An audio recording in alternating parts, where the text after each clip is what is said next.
I think it's really important that we maintain high alert.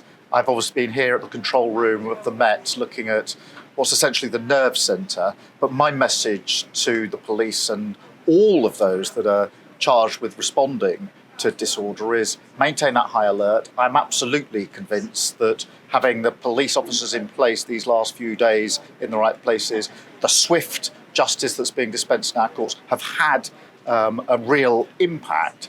But we have to stay on high alert going into this weekend because we absolutely have to make sure that our communities are safe and secure and feel safe and secure. I think there are a lot of things in the mix this weekend. But of course, whatever the challenge, we have to rise to it. And that's why I've had Cobra meetings. That's why I've been talking to the police today about their plans for the weekend. Yes, football is added into the mix. There are other things in the mix. But our focus has to be absolutely solely on the safety and security of our communities. And that's exactly where it is. In relation to online and social media, the first thing I'd say is this is not a law-free zone.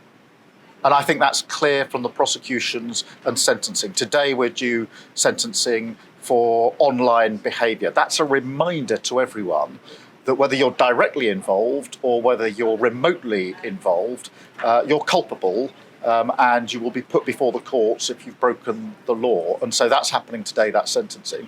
I do agree that we're going to have to look more broadly at social media after this disorder, but the focus at the moment has to be on dealing with the disorder and making sure that our communities are safe and secure.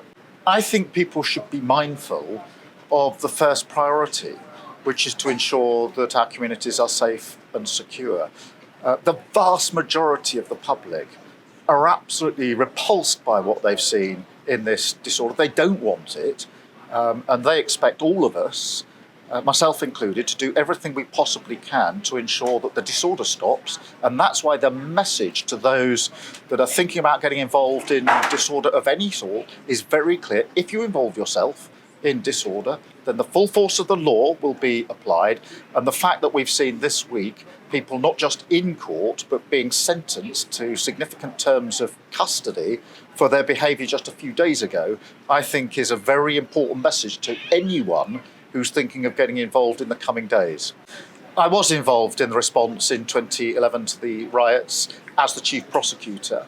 The disorder we're seeing now is different in type, but there are some common threads, and what worked well in 2011 was swiftly dispensing justice, making it clear that if you involve yourself in disorder, then within days you'll be before the court, and if you're found guilty, you'll be starting a hefty sentence. That applies, as it did in 2011 now. Anybody involving themselves in this disorder can be expected to be brought before the courts, and we're already seeing the sentencing of those cases. This is only days after the disorder, and significant sentences are being handed out. And I think that is a very important part of the message to anybody who is thinking about getting involved in further disorder.